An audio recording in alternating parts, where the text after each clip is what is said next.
Hi friends, welcome to HYD properties. ఈరోజు మనం west హైదరాబాద్లోని పటాన్చెరు లొకేషన్లో ఉన్నామండి. ఇక్కడ సన్ రైజ్ అనే గేటెడ్ కమ్యూనిటీలో మనకి ల్యాండ్ యూనిట్స్ అయితే సేల్కి వచ్చాయండి. ఈ కమ్యూనిటీ సైజ్ వచ్చేసరికి మనకి 2.6 ఎకర్స్లో 44 విల్లాస్ అయితే కన్స్ట్రక్షన్ చేశారండి. ప్రతి విల్లా కూడా 150 square years triplex 4 BHK villa అండి. మనకి ఈ సైజెస్ కనుక చూసుకుంటే కన్స్ట్రక్షన్ ఏరియా వచ్చేసరికి 2325 స్క్వేర్ ఫీట్ అయితే ఉంటుందన్నమాట. ఎక్సలెంట్‌గా మెయింటైన్ చేస్తున్నారండి. అలాగే ఎగ్జాక్ట్‌గా లొకేషన్ వచ్చేసరికి మనకి ఇంద్రేశం నుంచి ముత్తంగి వెళ్ళే 100 ఫీట్ ప్రపోజల్ రోడ్‌ని ఆనుకునే ఉంటుందన్నమాట. మనకి 24/7 సెక్యూరిటీతో ఎక్సలెంట్‌గా ఉంటుందండి. అలాగే ఇక్కడ 23 విల్లాస్‌లో ఆల్రెడీ ఆక్యుపెన్సీ కూడా స్టార్ట్ అయిపోయిందండి. అంటే ఉంటున్నారు, లివింగ్ ఉంటున్నారు. అలాగే మనకి ఒక 7, 8 విల్లాస్ అయితే గనక వుడ్ వర్క్ ఇదంతా ఇంటీరియర్ ఇదంతా చేపిస్తున్నారండి. అలాగే ఈ కమ్యూనిటీ వీడియో వచ్చేసి 2 వీక్స్ ముందు చేశానండి.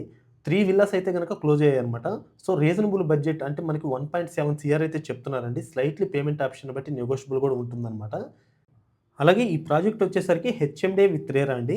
చూడొచ్చు మనం ఎంటర్ అవుతున్నాం ఇక్కడ. ఇది మెయిన్ కమాన్ అండి. అంటే మెయిన్ గేట్ ఇక్కడే ఉంటుందన్నమాట. సో, ఇందులో మనకి ఈస్ట్ ఫేస్ అలాగే వెస్ట్ ఫేస్ విల్లాస్ అయితే ప్రెజెంట్ సేల్‌కున్నాయండి. అలాగే కమ్యూనిటీలో వచ్చేసరికి మనకి 30 ఫీట్ రోడ్స్ ఉంటాయండి. సిమెంట్ రోడ్స్ అన్నమాట. సో, విల్లాలో ఏమేమి ఇచ్చారనేది క్లియర్‌గా ఇంచ్ బై ఇంచ్ కొలతలతో సహా చెప్తానండి. దయచేసి వీడియో ఎండ్ వరకు చూడండి. అలాగే మీరు గనక మొదటిసారి మన ఛానెల్ చూస్తున్నట్లయితే దయచేసి సబ్స్క్రైబ్ చేసి మాకు సపోర్ట్ అయితే చేయండి ఫ్రెండ్స్. ఎందుకంటే మేము చేసే ప్రతి వీడియో మీకు నోటిఫికేషన్‌కి వచ్చే విధంగా చేసుకోండి. ఒకసారి విల్లా చూడబోయే ముందు లొకేషన్ మళ్ళీ ఒకసారి చెప్తానండి.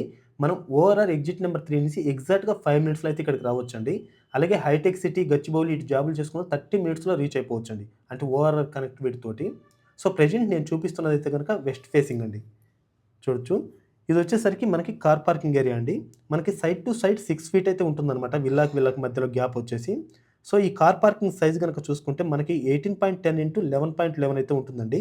అంటే ఆల్మోస్ట్ 19 ఇంటూ 12 అనమాట. అలాగే ఎంటర్ అయిన తర్వాత మనకి ఇదంతా కూడా లివింగ్ ఏరియా అండి. చూడొచ్చు. ఈ లివింగ్ ఏరియా సైజ్ గనక చూసుకుంటే మనకి 11.9 ఇంటూ 11.3 అయితే ఉంటుందండి. అలాగే ఇదొచ్చేసరికి ప్రెజెంట్ మనమున్నది ఇది డైనింగ్ ఏరియా అండి. ఈ డైనింగ్ ఏరియా సైజ్ కూడా మనకి 11.3 ఇంటూ 9.7 అయితే ఉంటుంది. ఇదొచ్చేసరికి ఓపెన్ కిచెన్ అండి. సో, ఈ కిచెన్ సైజ్ కూడా మనకి 10.7 ఇంటూ 10 అయితే ఉంటుంది. ఇది సౌత్ సైడ్ సెట్ బ్యాక్ అండి. సో, ఈ సెట్ బ్యాక్ వచ్చేసరికి మనకి 2½ ఫీట్ అయితే ఉంటుందనమాట. అలాగే విల్లాకి బ్యాక్ సైడ్ కూడా 3 ఫీట్ అయితే ఉంటుందండి. అంటే ఫ్రంట్ అండ్ బ్యాక్ గానివ్వండి, అలాగే సైడ్ టు సైడ్ గానివ్వండి 6 ఫీట్ అయితే గ్యాప్ ఉంటుందండి. సో, 150 స్క్వేర్ యార్డ్స్‌లో మనకి స్క్వేర్ ఫీట్ కూడా 2325 స్క్వేర్ ఫీట్ కాబట్టి కొంచెం స్పేసియస్‌గానే ఉన్నాయండి అన్నీ గూడా. సో, ఈ డైనింగ్ ఏరియా నుంచి మనం ఔట్ సైడ్ గూడా వెళ్ళొచ్చండి. అంటే ఇక్కడి నుంచి కూడా యాక్సెస్ ఉందనమాట. మనకి వెంటిలేషన్ కూడా ఎటువంటి ప్రాబ్లమ్ లేదు. ఎక్సలెంట్‌గా ఉంటుందనమాట. ఎందుకంటే విల్లాకి గ్యాప్ ఉంది కాబట్టి మనకి వెంటిలేషన్‌కైతే ప్రాబ్లమ్ ఉండదనమాట. అలాగే ఇది గ్రౌండ్ ఫ్లోర్‌లో వచ్చేసరికి మనకి గెస్ట్ బెడ్‌రూమ్ అండి. ఈ గెస్ట్ బెడ్‌రూమ్ సైజ్ గనక చూసుకుంటే మనకి 13.2 ఇంటూ 10.5 అయితే ఉంటుందండి. అలాగే ఇదొచ్చేసరికి అటాచ్డ్ వాష్‌రూమ్ అండి. ఈ అటాచ్డ్ వాష్‌రూమ్ సైజ్ చూసుకుంటే మనకి 8.4 ఇంటూ 5.3 అయితే ఉంటుందండి. అలాగే ఈ స్టెప్స్ దగ్గర లిఫ్ట్ ప్రొవిజన్ వస్తుందండి. అంటే ప్రతి విల్లాలో కామన్ అనమాట. ఇలా మనం ట్రిప్లెక్స్‌కి లిఫ్ట్ కూడా పెట్టుకోవచ్చు. ఈ ఫెసిలిటీ కూడా ఉందండి. ఇదండి గ్రౌండ్ ఫ్లోర్‌కొచ్చేసరికి మనకి లివింగ్ ఏరియా, డైనింగ్ ఏరియా, అలాగే ఓపెన్ కిచెన్, మనకి గెస్ట్ బెడ్‌రూమ్ అయితే ఉంటుందనమాట. అలాగే ఫస్ట్ ఫ్లోర్‌కి ఎంటర్ అయ్యామండి. చూడొచ్చు. ఈ ఫస్ట్ ఫ్లోర్‌లో ఇదంతా కూడా మనకి ఫ్యామిలీ లివింగ్ ఏరియా అండి. సో, ఈ ఫ్యామిలీ లివింగ్ ఏరియా సైజ్ చూసుకుంటే మనకి 11.11 ఇంటూ 11 అయితే ఉంటుందనమాట. అలాగే ఎగ్జాక్ట్‌గా రైట్ సైడ్ చూసుకుంటే మనకు మాస్టర్ బెడ్‌రూమ్ అయితే ఉంటుందండి. చూడొచ్చు. మాస్టర్ బెడ్‌రూమ్ గూడా చాలా స్పేషియస్‌గా ఉంటుంది. మనకి 16.3 ఇంటూ 13.7 అయితే ఉంటుందండి. అలాగే ఈ మాస్టర్ బెడ్‌రూమ్ యొక్క dressing area with attached toilet అండి. ఈ అటాచ్డ్ టాయిలెట్ సైజ్ వచ్చేసరికి మనకి 8.4 ఇంటూ 5.3 అయితే ఉంటుంది. అలాగే డ్రెస్సింగ్ ఏరియా సైజ్ చూసుకుంటే మనకి 5.8 ఇంటూ 4.10 అయితే ఉంటుందండి. అలాగే ఈ ప్రాజెక్ట్ వచ్చేసరికి హెచ్ఎండే విత్ రేరా అప్రూవ్డ్ కాబట్టి మీరు బ్యాంక్ లోన్ 80% వరకు గూడా లోన్‌కైతే వెళ్ళొచ్చండి. అలాగే ఇదొచ్చేసరికి మనకి చిల్డ్రన్స్ బెడ్‌రూమ్ అండి. ఈ చిల్డ్రన్స్ బెడ్‌రూమ్ యొక్క సైజ్ గనక చూసుకుంటే మనకి 12.8 ఇంటూ 10 అయితే ఉంటుందండి. దీనికి బాల్కనీ గూడా ఉందనమాట. అంటే డెక్ ఏరియా గూడా ఇచ్చారనమాట. అలాగే ఇదొచ్చేసరికి అటాచ్డ్ టాయిలెట్ అండి. సో, ఈ టాయిలెట్ సైజ్ గనక చూసుకుంటే మనకి 10 ఇంటూ 5 అయితే ఉంటుందండి. చూడొచ్చు స్మాల్ బాల్కనీ అయితే ఉంటుందనమాట. సో, ఈ బాల్కనీ సైజ్ గనక గమనిస్తే మనకి 10.4 ఇంటూ 3.11 అయితే ఉంటుందండి.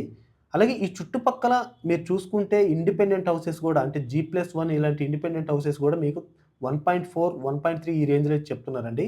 మనకి గేటెడ్ కమ్యూనిటీలో అన్ని ఫెసిలిటీస్ తోటి మనకి ఈ బడ్జెట్ అనేది రీజనబుల్ అండి. 1.7 సీఆర్ స్లైట్‌లీ నెగోషియబుల్ గూడా ఉంటుందండి. చూడొచ్చు మనకి ఇండిపెండెంట్ హౌస్ తోటి కంపేర్ చేసుకుంటే ఈ విల్లా ప్రాజెక్ట్ అనేది చాలా బెస్ట్ ఆప్షన్ అండి.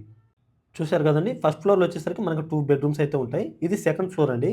సెకండ్ ఫ్లోర్‌లో ఇది మనకి ఫ్యామిలీ లాంగ్ అండి. సో, దీని సైజ్ గనుక చూసుకుంటే మనకి 11.9 x 11 అయితే ఉంటుంది. ఇదొచ్చేసరికి మనకి హోమ్ థియేటర్ రూమ్‌గా అయినా యూజ్ చేసుకోవచ్చు. లేదా ఫోర్త్ బెడ్‌రూమ్‌గా అయినా గూడా యూజ్ చేసుకోవచ్చండి.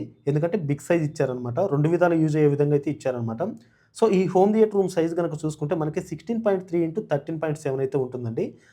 అలాగే కొంతమంది బెడ్‌రూమ్‌గా యూజ్ చేసుకుంటారు కాబట్టి మనకు అటాచ్డ్ టాయిలెట్ గూడా ఇచ్చారండి. ఇదండి ఫైనల్‌గా మనకి 4 బీహెచ్‌కే విల్లాస్ అనమాట. లేదా 3 BHK with home theatre room గూడా అనొచ్చు. ఫైనల్‌గా ఇదొచ్చేసరికి ఓపెన్ టెర్రస్ అండి.